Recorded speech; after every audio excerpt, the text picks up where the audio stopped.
वहां आपकी परीक्षा होगी। दास के रूप में परमात्मा मिलेंगे, और जैसा आपका यहाँ व्यवहार है, विचार है, जैसी श्रद्धा है, जैसा दोष या निर्दोष आप अपने गुरु को मानते हो, तो वहाँ भी आपके ज्यों के तो मिलेंगे। तो वहाँ आपके कहने की जरूरत ना पड़े, वहाँ तो आपके मस्तिष्क पर लिखा हुआ एक, जैसे ये टीवी पर चलता है ना, मोबाइल पर, तो वहाँ प्ले हो जाएगा अपने आप।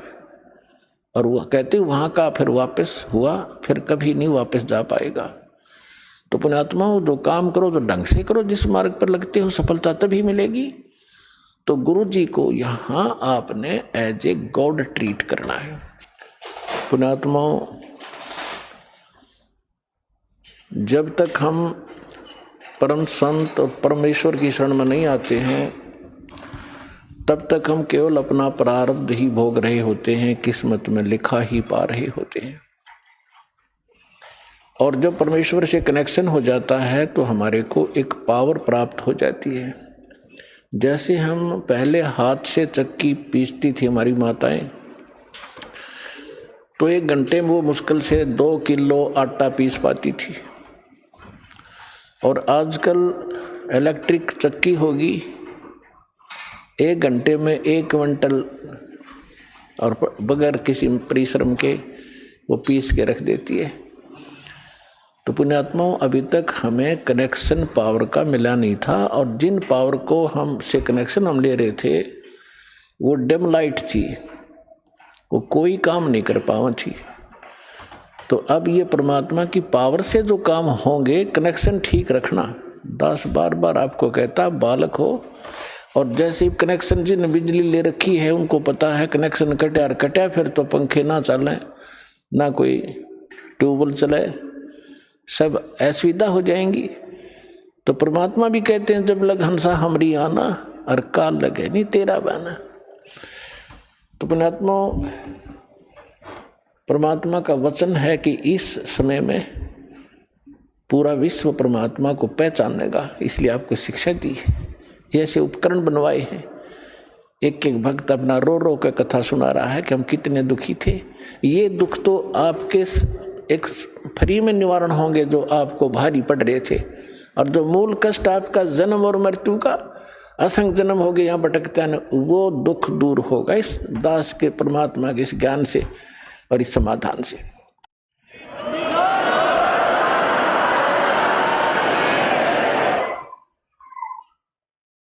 कबीर साहब कहते हैं, पर्वत पर्वत में फिरा कारण अपने राम, राम जैसे संत मिले जिन सारे सब काम।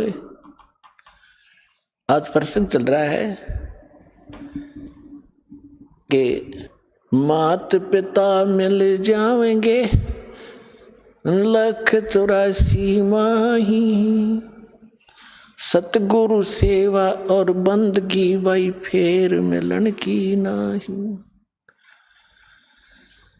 तो परमात्मा अपनी महिमा को अपने ऊपर ही चित्रार्थ करके सुनाते हैं कि पर्वत पर्वत में फिरा कारण अपने राम, राम जैसे संत मिले जिन सारे सब काम। तो उसके लिए कहते हैं, गुरु गोविंद दोनों खड़े काके लागू पाए, बलिहारी गुरु अपना जिन गोविंद दियो मिलाए। अपनात्मा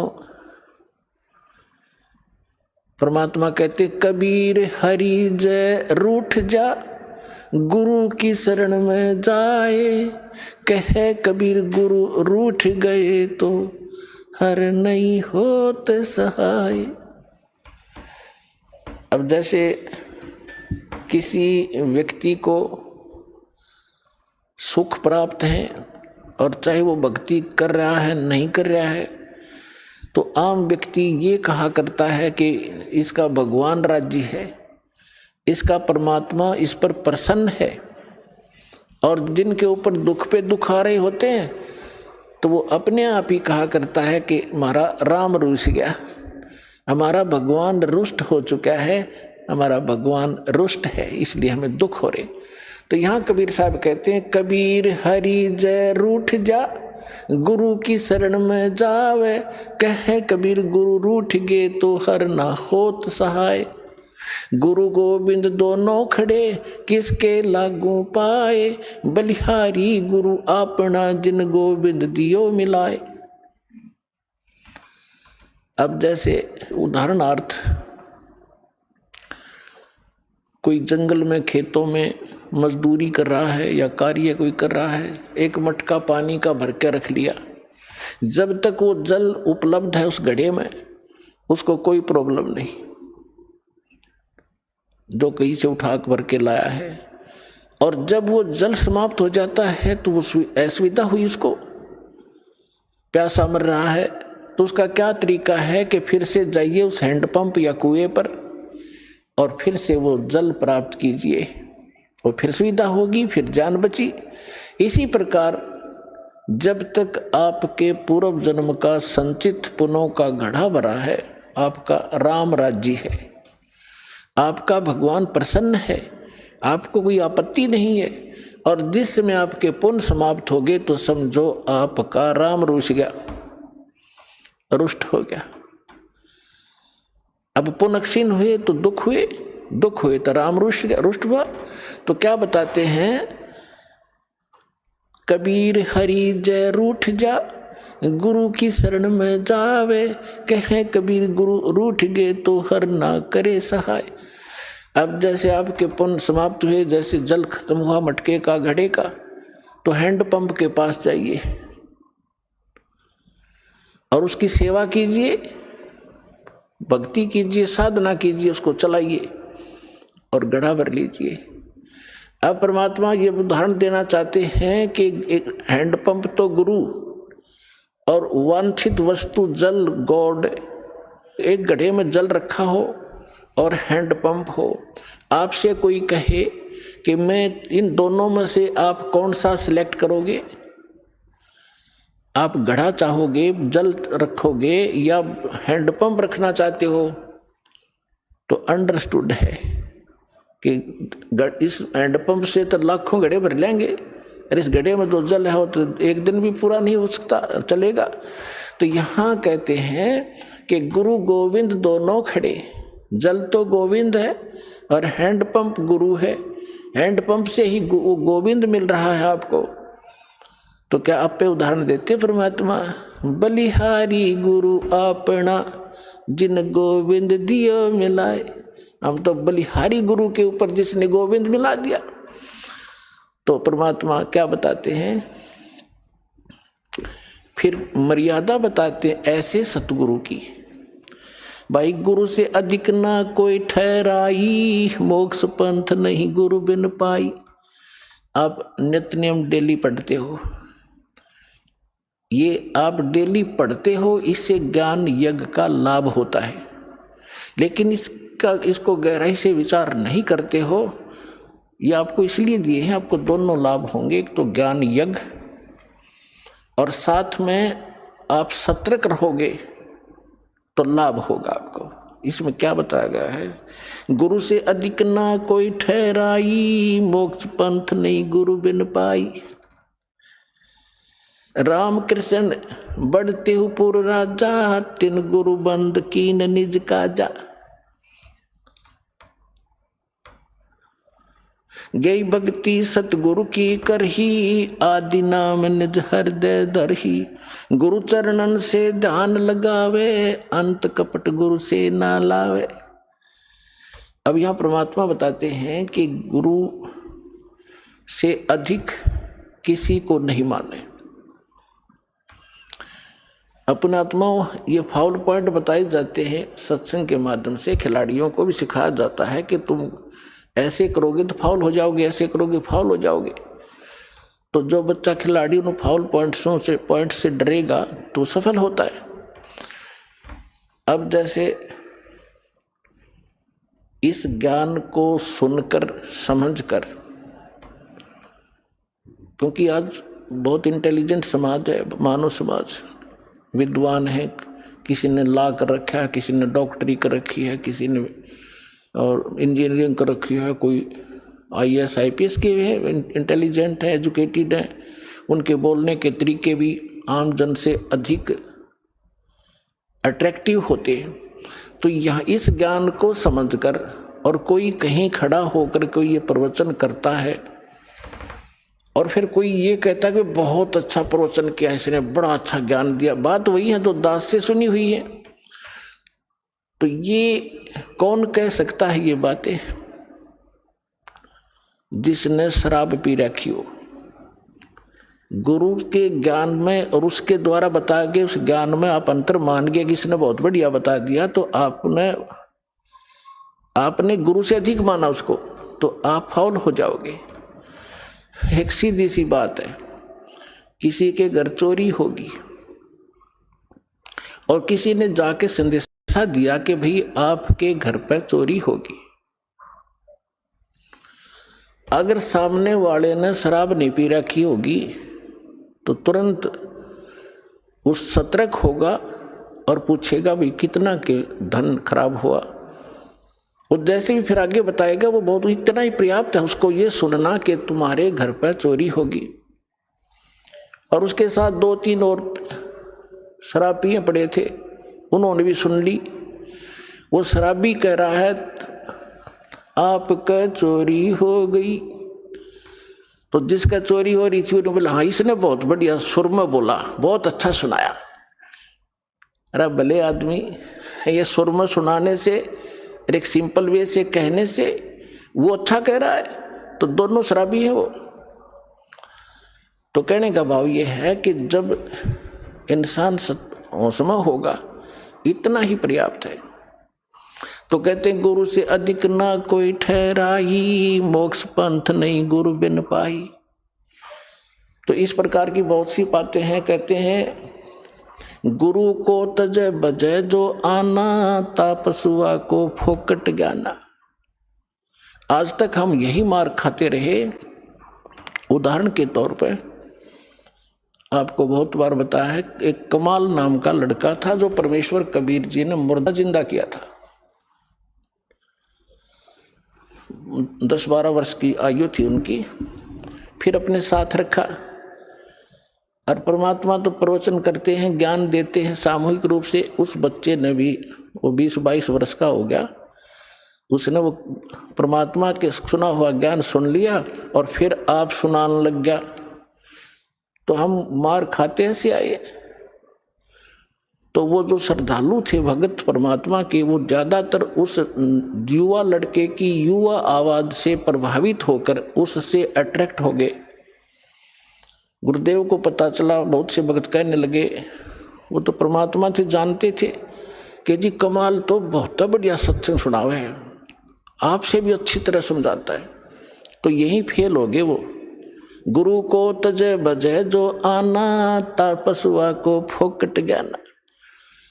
परमात्मा ने बहुत बार कहा उसको, कमाल को, कि भाई अधिकारी के बिना कोई काम सफल नहीं हुआ करता बेटा, आप अपना कर्म बनाओ और इस हमारे बाग को खराब मत कर। लेकिन बहुत से श्रद्धालु हो गए थे, परमात्मा से रुष्ट होकर वो निकम्मी आत्मा की तो दूर जाकर आश्रम बना लिया। और जो उससे प्रभावित थे वो भक्त नकली, वो भी उसके साथ वहीं जाने लग गए, अलग से डेरा आश्रम बना लिया, वहां सत्संग करने लग गया। अब जब तक परमात्मा से प्राप्त उस ज्ञान से, आशीर्वाद से, नाम से उनकी बैटरी चार्ज हुई थी, तब तक तो उनके खूब पुण्य रहे, खूब सुख हो रहे थे। जाते थे वहाँ कमाल के पास तो उनको कोई महसूस नहीं हो रहा था कि हमने गलती कर दी। फिर 2-4 वर्ष के बाद उनकी लगी बिरान मट्टी होने, वो वहाँ जोगे भी नहीं रहे गुरु जी के पास, वो क्लियर हो रहे थे, उसके साथ चले गए। और सब अब अपनी अन्य पूजाएं फिर करने लगे, क्योंकि जो लाभ हो रहा था वो बंद हुआ और वो बैटरी चार्ज थी, डिस्चार्ज होगी। अब उसने देखा कि भी संगत तो कम होगी, आना यहाँ पर मेरे पास। उसने एक ड्रामा रचा कि अभी कबीर साहिब का प्रगट दिवस मनाएंगे और हम भंडारा करेंगे सभी आना गांव नगर के, और कहा सब दूध लेके आना, कल खीर बनाएंगे। अब वो सोचा भाई बाबा जी का आदेश है, पहले भगवान से थोड़े बहुत डरते भी थे, तो कहने लगे ठीक है। तो सब ने क्या सोचा कि जल्दी उठ कर वहाँ दूध डालाएंगे संत जी के भंडारे में। तो उन्होंने सोचा, सब के मन में दोष आ गया कि थोड़ा बहुत दूध होता, जेठ के महीने में अपनवासी प्रगट दिवस मनाया जाता है, दूध पहले ही कम हो जाता उसमें। तो उन्होंने सोचा कि मैं आधा दूध थोड़ा सा दूध और पानी डालकर डालाऊंगा, देरे में कौन देखा है। परमात्मा ने ऐसी प्रेरणा की, पूरे गांव के जितने भी 100-200 भगत थे वो एक एक लोटा पानी, थोड़ा सा दूध डालें और पानी का लोटा, उनने लाइन लग गई वहाँ पर, और उन्हें कहा जी कहाँ डालना है। उन्हें ड्राम रख दिया और ड्राम भर दिया अंधेरे में पानी का, थोड़ा थोड़ा सफ़ेद। तो सुबह उठकर वो कहने लगा कमाल के भी आज तो सारा गांव प्रसन्न हो गया है और बहुत दूध आया है, बना लो खीर। वह सेवादार खीर बनाने गए और पानी का भरा ड्राम बोला जी दूध तैयारी तो पानी है मेरा। इतना शर्मिंदा हो गया, वो गांव छोड़ के भाग गया वहां से रामजादा। तो पुण्यात्माओं, गुरु को तजय बजय जो आना, तापसुआ को फोकट ज्ञाना। आगे सुनाते हैं, गुरु चरणन से ध्यान लगावे, अंत कपट गुरु से ना लावे। गुरु सेवा में फल सर्वस आवे, गुरु विमुख नर पार न पावे। गुरु वचन निश्चय कर माने, पूरे गुरु की सेवा ठाने। पूरे गुरु की, इनकम्प्लीट से कोई लाभ नहीं होता। मोबाइल का एक नंबर भी फोन का कम हो जाए तो पता नहीं कहाँ मिलेगा जाके, यानी आपका कार्य सिद्ध नहीं होगा। गुरु की शरणा लीजे भाई, ताते जीव नरक नहीं जाई। गुरु कृपा कटे यम फांसी, विलम न हो मिले अविनाशी। गुरु बिन काहु न पाया ज्ञाना, जो थो था बुझ छड़े मूड किसाना। तीर्थ व्रत और सब पूजा, गुरु बिन दाता और न दूजा। अब क्या बताते हैं परमात्मा, गुरु के चरण सदा चित दीजे, जीवन जन्म सफल कर लीजे। गुरु भक्ता मम आत्म होई, वाके हृदय रहूं समोई। अब जो गुरु का भक्त है वो मेरी आत्मा है, यानी गुरु के प्रति जैसी श्रद्धा आपकी है, परमात्मा आपका जो निरीक्षण करता रहता है कि ऐसी ही मेरे साथ व्यवहार करेगा ये। तो गुरु के कहते हैं, गुरु का भक्त वो मेरी आत्मा हुई, और वह के हृदय में रहूं समोई। 68 तीर्थ भ्रम भ्रम आवे, सो फल गुरु के चरणा पावे। 10वां अंश गुरु को दीजे, जीवन जन्म सफल कर लीजे। अपने आत्माओं, परमात्मा कहते हैं, कबीर साहब की वाणी हम पहले ही पढ़ा करते थे। कबीर चिड़ी चोंच भर ले गई, नदी न घटो नीरे। दान दिए धन घटे नहीं, यूं कह रे साहिब कबीरे। अब यहाँ आप, क्योंकि आपको अपना वो अक्षेत्र मिला है जो उपजाऊ जमीन है, इसमें जितना बोओगे 1000 गुना आपको तुरंत वापस मिलेगा। ये कोई भाट भिखारी का आश्रम नहीं, उस समर्थ का दिया हुआ आश्रम है, उसका दिया हुआ ज्ञान है। यहाँ पहले हम क्या देखा करते थे गांव में कि भी ऐसे कोई आपत्ति आ गई, कोई धर्म कर दो, बना के मीठे चौड़ खा लिया करते, उसी से आपत्ति हल्की हुई महसूस होती थी। और यहाँ कैसे भंडारे चल रहे, कहाँ कहाँ से दुखी आत्मा आती है। यहाँ ते 90% शांति उनको ये हो जाती है, किसी चीज़ की असुविधा नहीं, तो 90% टेंशन यहाँ ते खत्म हो जाती है। ऐसे स्थान पर किया हुआ दान, कहते धर्म तो 10 का नहीं, 10 का माने नाश नहीं होता ऐसे किए हुए पुण्य का, और 10 के तीनों लोग खैर आए तो मैं खैर है कीजिए आत्म भोग। तो यहाँ कबीर साहब कहते हैं, 10वां अंश गुरु को दीजिए, जीवन जन्म सफल कर लीजिए। गुरु बिन होम यज्ञ नहीं कीजिए, गुरु की आज्ञा माहे रहीजे। गुरु बिन माला फेरते, गुरु बिन देते दान, गुरु बिन दोनों निष्फल हैं, चाहे पूछो वेद पुराण। अपनात्मा हम भक्ति अध्यात्म मार्ग से अपरिचित होने के कारण भटक रहे थे। हम पुण्यदान भी करते थे पर प्रतिफल नहीं मिल रहा था। अब गुरु के बिना किया हुआ दान कभी सफल नहीं होगा, ये भगवान का आदेश है।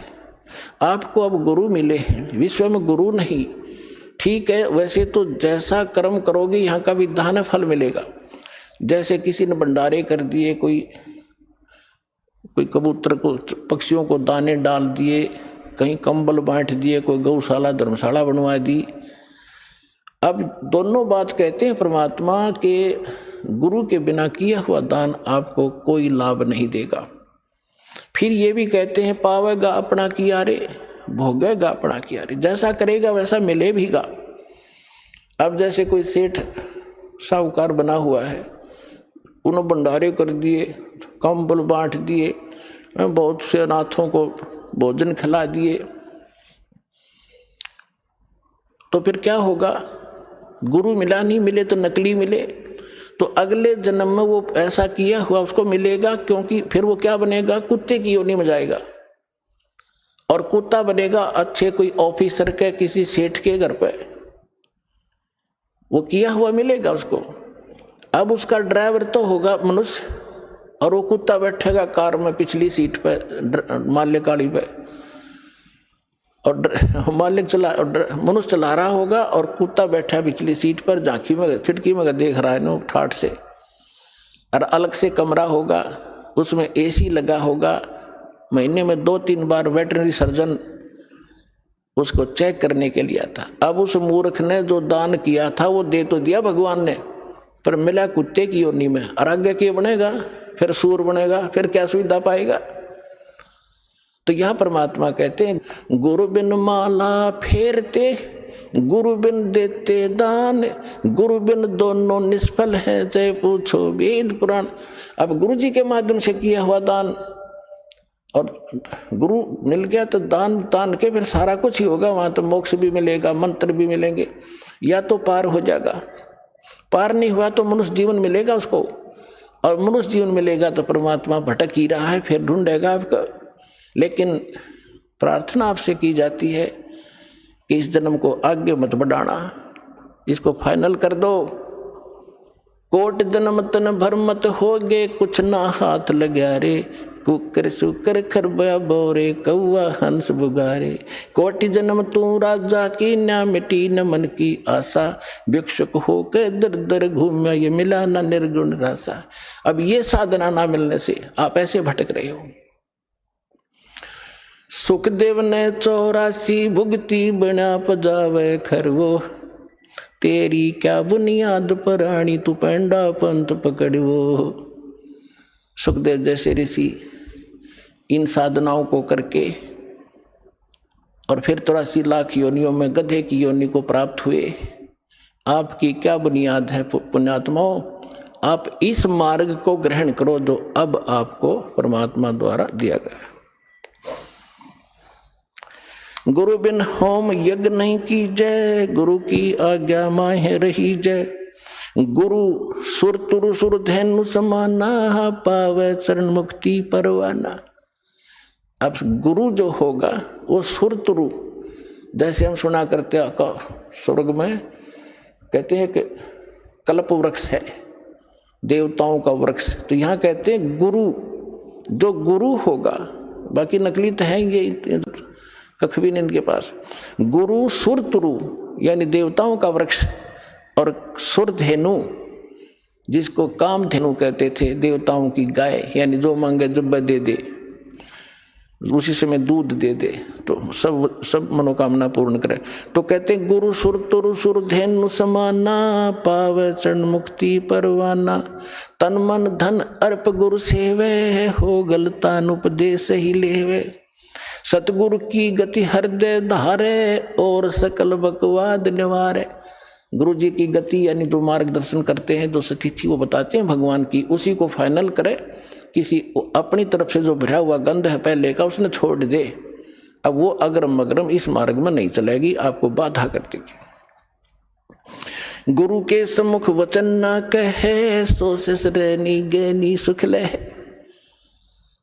अब आपको बहुत बार सुनाते हैं, जब रामानंद जी से परमात्मा मिले और उसके चेलों की उन्होंने बहुत सी छक्के छुड़ा दिए थे, फिर रामानंद जी के सामने पेश किया गया तो परमात्मा ने उनसे पूछा था, आप कौन हो, आपका क्या नाम है? तो परमात्मा ने कहा था, जात हमारी जगत गुरु और परमेश्वर है पंथ, दास गरीब लिखित पढ़े मेरा नाम कबीर कंठ। फिर कहा था, हम यलखला है कुतुब गोस और पीर, गरीब दास खा लगतनी हमारा नाम कबीर। तब रामानंद ने कहा था कि तू मोमन का पाल हुआ और तेरा जुल्ल है के गर्भास, और इतनी तू बकवास कर रहा है तो तेरी माँ का पता ना कुजात, तू झूठ बकवास कर रहा है तो भगवान कहता है अपने आप को।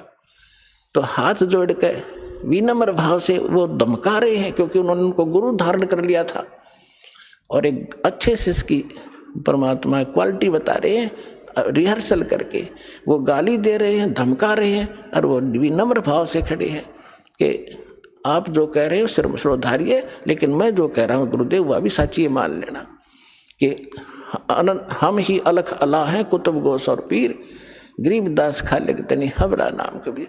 जब परमात्मा ने वहाँ उसको दिखाया, उस दिन उसको उनको दृढ़ भी हो गया कि सचमुच वास्तविकता ही है। तो यहाँ कहते हैं, गुरु के सम्मुख वचन ना कहे, सो सस रेडी गैणी सुख ले।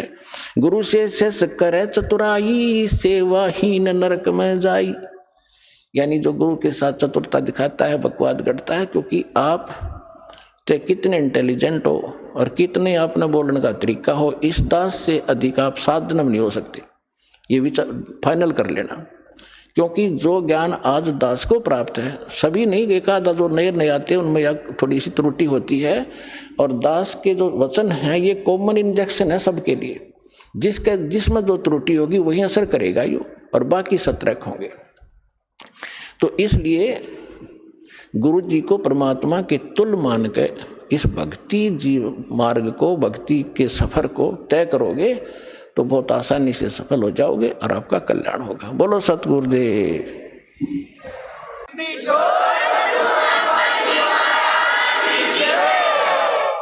परम पिता परमात्मा पूर्ण ब्रह्म सारी सृष्टि के रचनहार कबीर परमेश्वर जी की असीम रजा से आप परमात्मा की प्यारी आत्माएं परमेश्वर की महिमा सुनने के लिए उपस्थित हुए। पुण्यात्माओं, परमेश्वर ने आके हमें ज्ञान कराया कि जिस लोक में आप रह रहे हो ये आपका स्थायी स्थान नहीं है, लेकिन अभी तक हमें इसका कोई विकल्प दिखाई नहीं देता। हमने अपने दादे परदादों को, अपने पूर्वजों को ऐसे ही क्रियाएं करते देखा, उनकी मृत्यु होगी, उसके बाद उनकी क्रियाक्रम कराते रहो, इसको अंतिम इस जीवन का लक्ष्य मान लिया था। अब परमात्मा ने आके बताया है, परमेश्वर ने कि बच्चों तुम यहाँ के वासी नहीं हो, आप एक ऐसे स्थान से आए हो जिसकी कसक आज भी आपके हृदय के अंदर है, और उस सुख की खोज में आप इस काल के लोक में लगे हुए हो। जैसे परमात्मा ने आके बताया है कि इस काल ने अपनी माया से, दुर्गा से ऊपर के लोकों की, परमात्मा वाले लोकों की एक नकल करवा रखी है, झूठी, डुप्लीकेट, हूबहू। ऐसे ही सतलोक के अंदर नर नारी हैं और उसमें बहुत ही सुख पदार्थ है, और वहां कोई दुख नहीं है। तो काल ने भी यहां ऐसी ही नकल कर दी, लेकिन हमारा जो बॉडी है प्रत्येक प्राणी का ये 5 तत्वों से बनवा दिया, और वहां पर केवल एक तत्व से है, नूरी तत्व से। उसमें वृद्ध अवस्था नहीं है, वहां मृत्यु नहीं होती, वो अदर अमर शरीर है। अब जैसे नमक की बोरी हो, नमक का ढेर पड़ा हो या किसी बोरी में रखा हो, और एक तरफ बूरा रखी हो,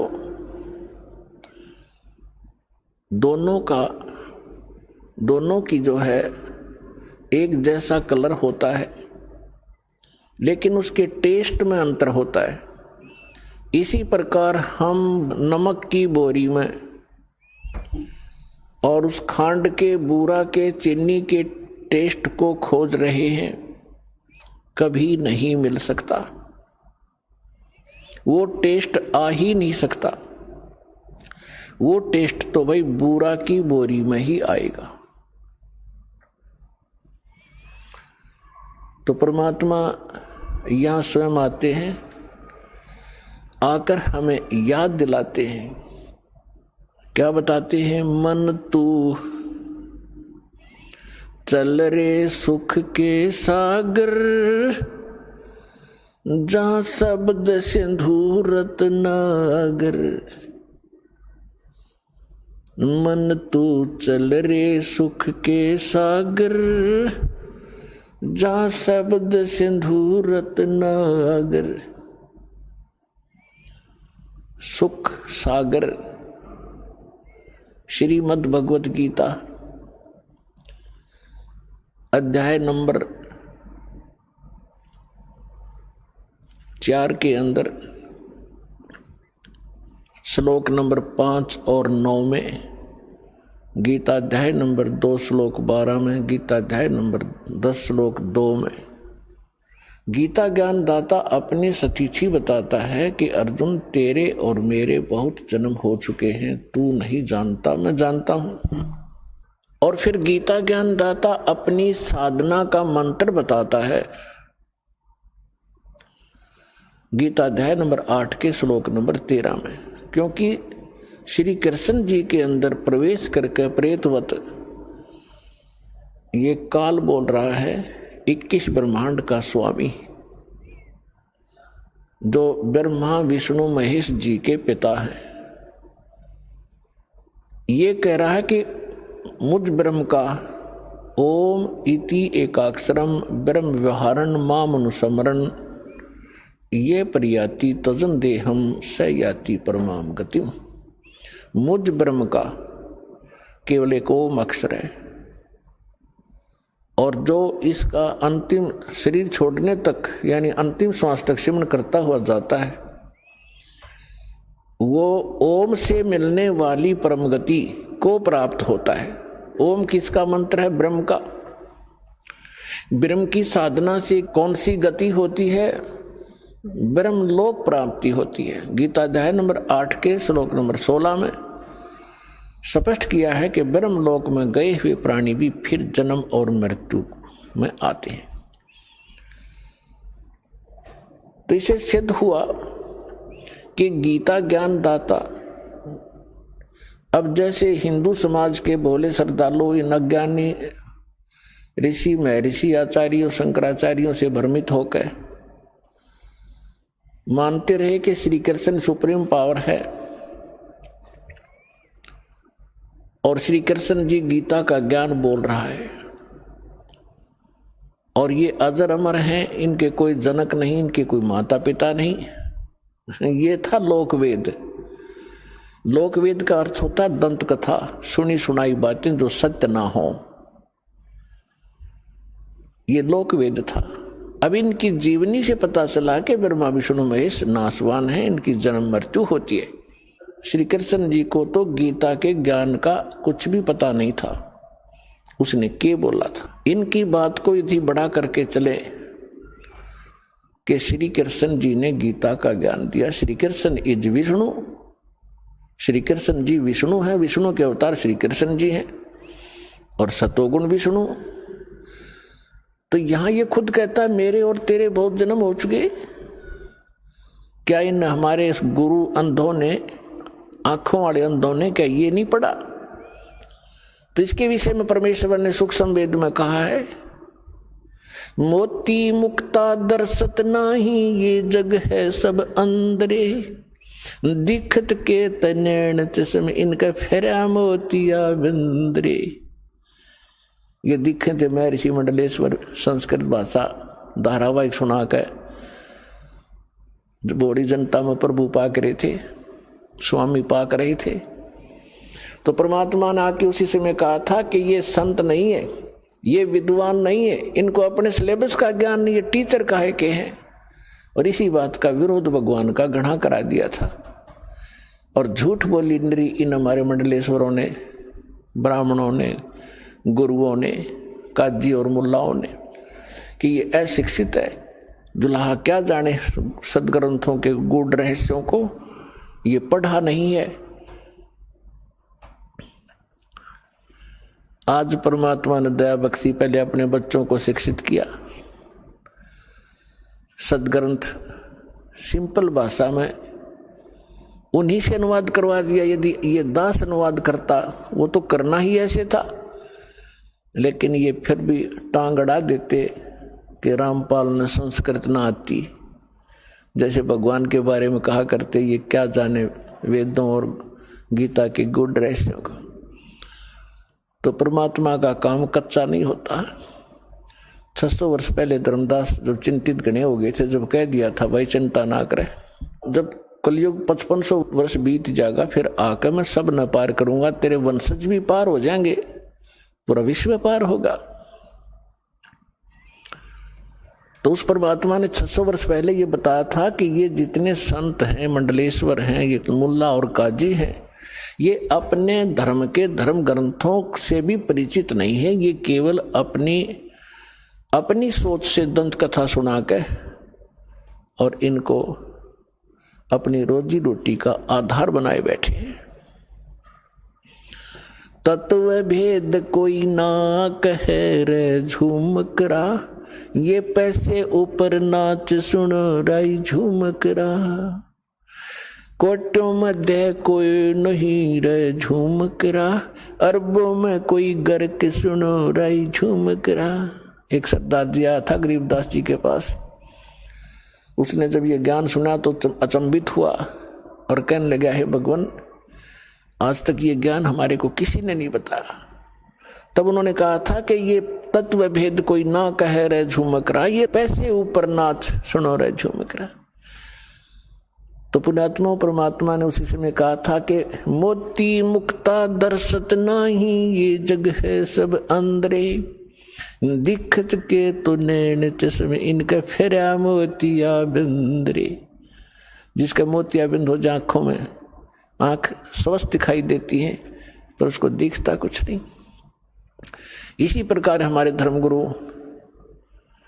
इस कलयुग के, जो हिंदू धर्म के और मुसलमान धर्म के वर्तमान के, ये अंधे थे, आंखों वाले अंधे। एक भाषा विशेष अवश्य जानते थे लेकिन अध्यात्म ज्ञान से अपरिचित थे।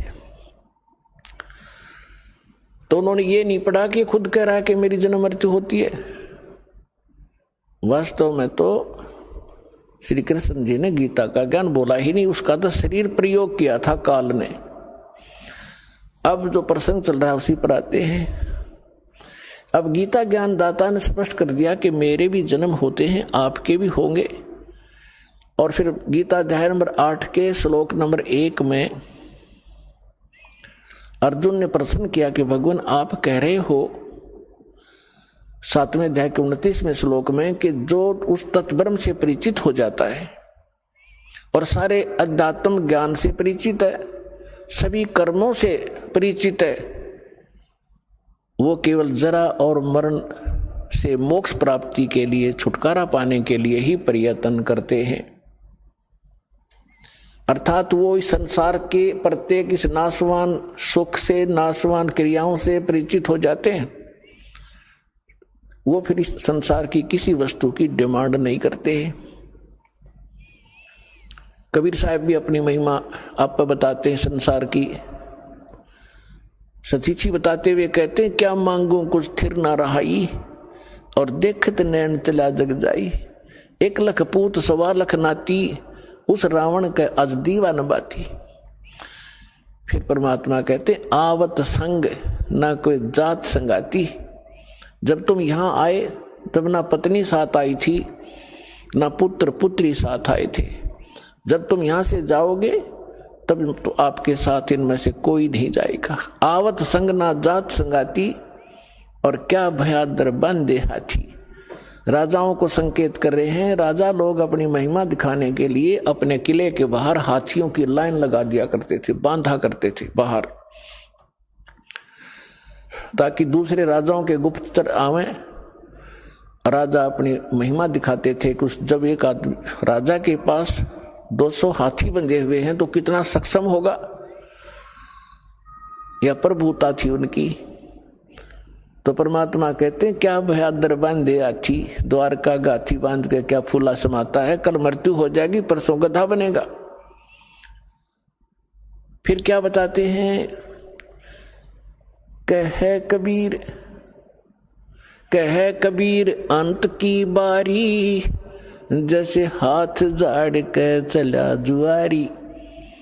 जो भक्ति नहीं करते, इस संसार के झूठे सुख, इन पदार्थों के संग्रह में अपना जीवन नाश कर देते हैं, वो अंत समय में ऐसे पछताएंगे जैसे हारने के बाद जुआ खेलने वाला जुआरी हाथ मसलता जाता है सर्वनाश करा के। कह कबीर अंत की बारी, जैसे हाथ झाड़ कर चला जुआरी। अर्जुन ने पूछा कि आप जी कह रहे हैं कि जो तत्परम से परिचित हो जाते हैं और सारे दातम ज्ञान से परिचित है और सब कर्मों से परिचित, वो केवल यहाँ जरा और मरण से छूटने का ही प्रयत्न करते हैं, इस संसार की किसी वस्तु की इच्छा नहीं रखते। तो तत्परम क्या है, कौन है? 8वें अध्याय के प्रथम श्लोक में अर्जुन ने प्रश्न किया। गीता अध्याय नंबर 8 के श्लोक 3 में उत्तर दिया कि वो परम अक्षर ब्रह्म है, अर्थात तो गीता ज्ञान दाता से अन्य है। अब गीता ज्ञान दाता ने 8वें अध्याय के 5 और 7 मंत्र में श्लोक में अपनी भक्ति के लिए कहा कि अर्जुन तू मेरी भक्ति कर। अपना मंत्र उसने बताई दिया 8वें अध्याय के 13वें श्लोक में, मेरा केवल एक ओम ब्रह्म है।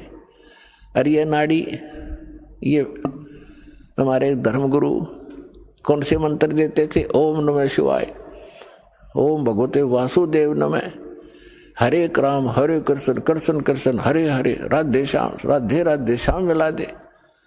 इन मूर्खा ने पूछा तुम लाए कहां से ये मंत्र? जब गीता जी को सर्वधार्य मानते हो और गीता जी में जो वर्णन किया है हमें वही करना चाहिए था, इसके अलग करते हैं तो मनमाना आचरण कर रहे हैं, मनमुखी साधनाएं कर रहे हैं। तो गीता अध्याय नंबर 16 के श्लोक नंबर 23 और 24 में यह कंसेप्ट क्लियर किया हुआ है कि शास्त्र विधि को त्याग कर जो मनमाना आचरण करते हैं उनको न तो सुख होता है और न ही उनको कोई सिद्धि प्राप्त होती है और न ही उनकी गति होती है, यूजलेस। इससे तेरे लिए अर्जुन कर्तव्य और अकर्तव्य की व्यवस्था में जो साधना करनी चाहिए, जो नहीं करनी चाहिए, सदग्रंथ ही प्रमाण है, उन्हीं को आधार मानना, किसी की दंत कथा पर विश्वास मत करना। 8वें अध्याय के 13वें श्लोक में उसने बताई दिया कि मेरा तो केवल ओम मंत्र है। पूरी गीता जी में इस ओम के अतिरिक्त कोई मंत्र नहीं है ब्रह्म साधना का। फिर गीता अध्याय नंबर 17 के श्लोक नंबर 23 में 3 मंत्र के जाप का निर्देश है और उसमें सांकेतिक है। वो ओम तो स्पष्ट है, उसमें लिखा है ओम तत्सत इति निर्देश है ब्रह्मण त्रिविध समर्थ है, ब्राह्मणा तेन वेदा च यज्ञा विहिता पुरा।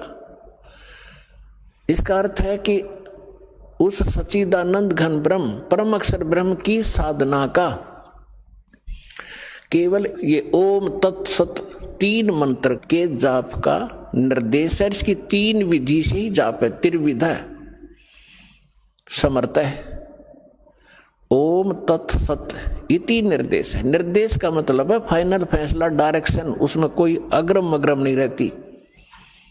जैसे कोई अधिकारी निर्देश दे दिया तो उसके अनुयायियों को, उसके फॉलोअर्स को, यानी उनके नौकरों को फिर उसमें ऑब्जेक्शन नहीं होता कि डायरेक्शन है साहब की, तो अटेंशन हो जाते हैं, फाइनल होता है। तो ये लिखा है कि ओम तत्सत इति निर्देश है ब्रह्मण त्रिविध समर्थ है।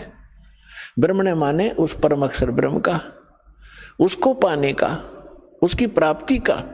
प्राप्ति मीन उस लोक में जाने का जहां वो सुख सागर है, जहां कोई दुख नहीं है, जहां जाने के बाद प्राणी फिर लौटकर कभी संसार में नहीं आते, वहां जाने का ये मंत्र है। उस सच्चिदानंद घन ब्रह्म के लोक में जाने का। तो गीता अध्याय नंबर 8 के श्लोक नंबर 5 और 7 में गीता ज्ञानदाता बताता है कि अर्जुन यदि मेरी शरण में रहना है तो मेरी भक्ति कर, मेरा भक्त बन, और युद्ध भी कर और मेरा सिमरन भी कर।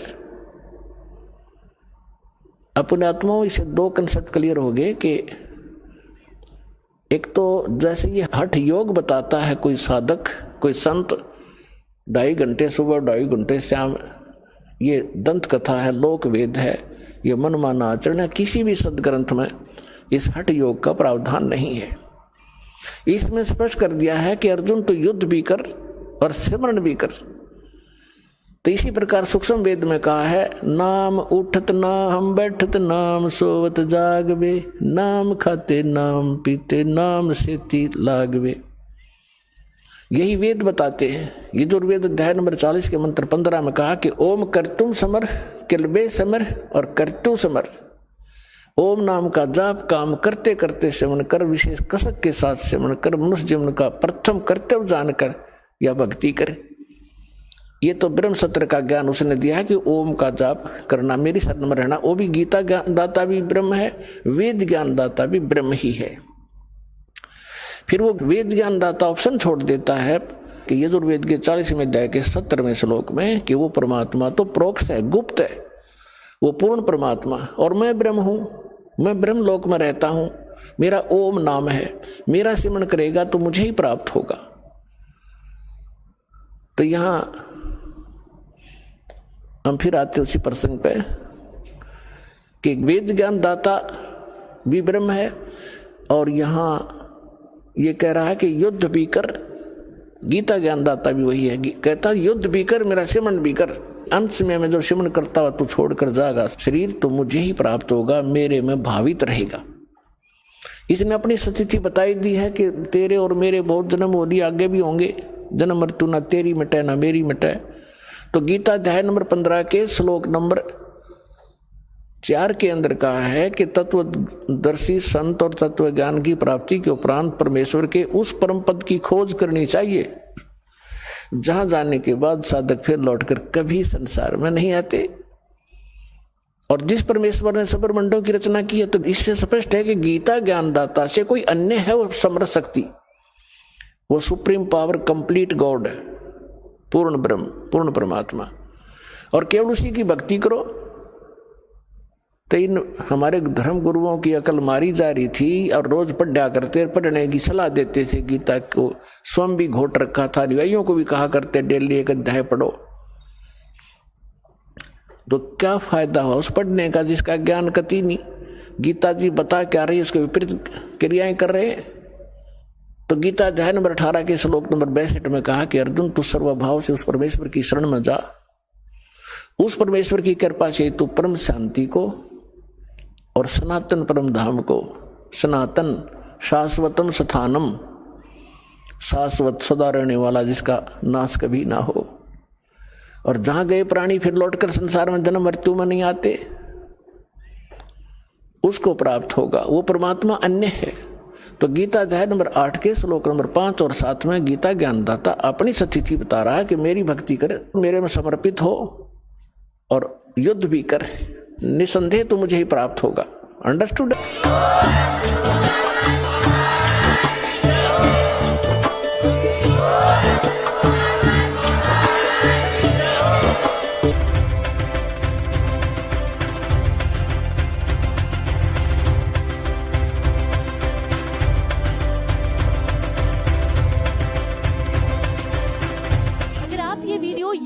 देख रहे हैं तो हमारे चैनल को सब्सक्राइब करें और बेल आइकन को दबाना ना भूलें। अगर आप फेसबुक पर ये वीडियो देख रहे हैं तो हमारे पेज को लाइक करें।